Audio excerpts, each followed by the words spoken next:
Amazon job cuts finally hit profitability after cutting 27,000 employees. So is this a step in the right direction for the company? Unfortunately, yes. I'm glad you start with that word. I'm glad you start with that. Unfortunately. Mike, go double screen here, Mike. Yeah, unfortunately, yes. It's not a measure that I think they wanted to take when we talked about it, and I talked about this with Stock Club. Their profit margins aren't as high, I think, because they had such a stranglehold on market share. Like when I think of shopping, I think Amazon first. Mm-hmm. Then if it's food related, I go Uber Eats, right? Shadi, I don't win the same tribe when it comes to that. But what they didn't focus on enough was getting their profit margin up so they didn't have to do this.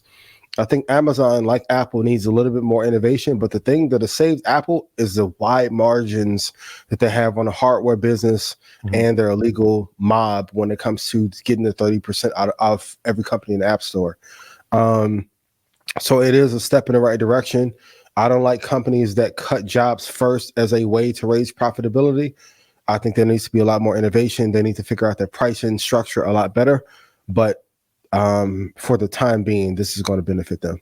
This is a small glimpse into the world of economics in the United States.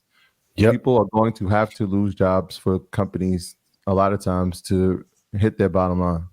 And if you look at the cycle of Amazon, we went over this 2 years ago. Every 4 years, they focus on infrastructure. I'm glad Aman was talking about that. Infrastructure is important to them. And so that costs. AWS, which is his saving grace, every quarter, if you look at their quarters, if you looked at last week, AWS is a saving grace. It could be its own company on its own, but that costs, right? The amount of money that goes into AWS, and rightfully so, it's his breadwinner. But you heard what he just talked about when they're getting into AI, Anthropic. This is a very pricey endeavor. And so they have to have a certain amount of capital allocated to this, or they're going to get left behind. So we're talking about pairing, and we already saw who Google is pairing with. We saw who Microsoft is pairing with. Amazon has to pair, and so they have. $4 billion was the number that they set up to, but I'm sure it's going to exceed that, right? Yeah, it's going to pass that for sure, right? So the infrastructure, the only part that they can find where can we save money, because we're always going to keep our prices low when it comes to the e-commerce side. This is what gives us the competitive moat, right? Our prices are better than the competitors, plus we can get it to you faster. That side is not going to change. What can change is, can we do more with less? Mm-hmm.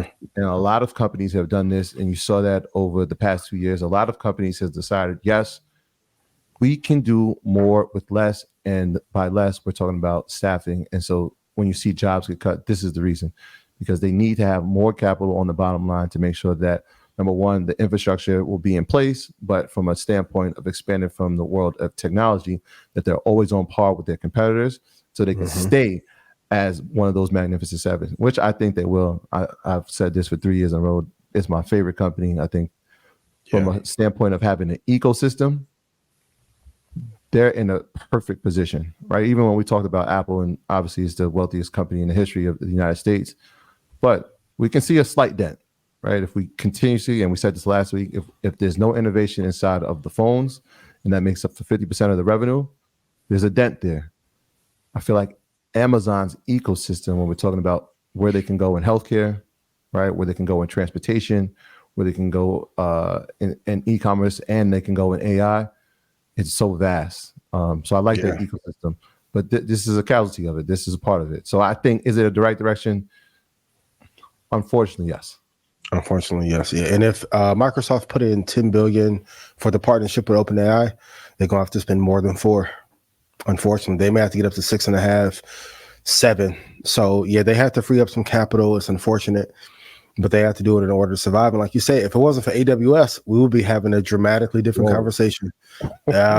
Amazon's been a top 4 stock pick in Red Panda for 5 years. If they didn't have AWS, it'd probably be 11th. To be honest, AWS is a saving grace. Yeah, it's the shining star of the company by far. It's not even close. But cloud service is needed, and if we're going into a space where we have to have storage, it's perfect. It's the perfect place for the future if we're talking about data storage, and they have it, and they're the leader in it. Microsoft right behind, but as of now, AWS is leading the way. Can we talk about this cheesecake situation real quick and get out of here? Yeah, well, let's do. I mean, I want one thing. What I wanted to just ask one question before we do that. What's the best business? Two questions actually, but what's the best business to build in a recession? Because I think that's something that's important. Yeah, it's really key. And I think people keep skating over this point. It's the business that changes someone's lives. Like Rashad, you pointed to it. I think you can go an entertainment, clout-driven route, or you can choose to have an impact in someone's life. A lot of times when people are building businesses, I think they're copying other people, but not knowing the impact. I was talking to Ish about this earlier, and we're talking about like rates and stuff like that. And I'm like, most of the people in broadcasting don't get paid a lot because what is the value that they're giving? You're really just helping a lot of people pass time at work. But when you're able to transfer someone's life like a microsheet has, or like how we have with the show or EYL, like the people that have made other people money, made their marriages better. Like if you look at Oprah back in the day, there was a service she provided in her broadcast that made people's lives actually better. So I think the best business to build in a recession is one that is actually going to change people's lives for the better. And there's not enough of that being done. There's too many copies of a copy. I don't need a Airbnb for German Chihuahua mixed with iguanas in Atlanta. Like, oh boy, on your ass about that food in Atlanta. Tighten up. I saw tighten that. Up. You better tighten up. I want to wait 55 minutes outside the hookah lounge when I can just bring you to the Airbnb or the hotel. Tighten up. He went to Atlanta Breakfast Club. Did you go another one after that? Who's this? Yeah. Food reviews, intense food reviews. He had Atlanta on fire. People was trying to shut us. They were intermezzo. Y'all still ain't did nothing about when my car got stolen either. Yeah. What we doing? I like y'all. Yo, shrimp Alfredo, all that fire. Okay. Hey, the consensus is that the food has been pretty good. The service has been pretty terrible. He went to Little Baby's restaurant too. Oh, I ain't go to Little Baby's restaurant, but I mean, all the places. I mean, we have good experiences in Atlanta. We have good culinary experiences. I think it's all right. It's cool. Shout out. Well, all right. Not. Well, I didn't want to confuse the Atlanta Breakfast Club with Breakfast at Barney's. Some people do that. Breakfast at Barney's I don't think he's going there yet. Shout out to Barney. That's one of our spots that we frequent a lot. But what do you guys think? I know the vultures wouldn't answer this, but what business should you build in a recession? Need-based business. I would look to see whatever, I mean, that sounds like a cliche answer, but it's the truth, right? Like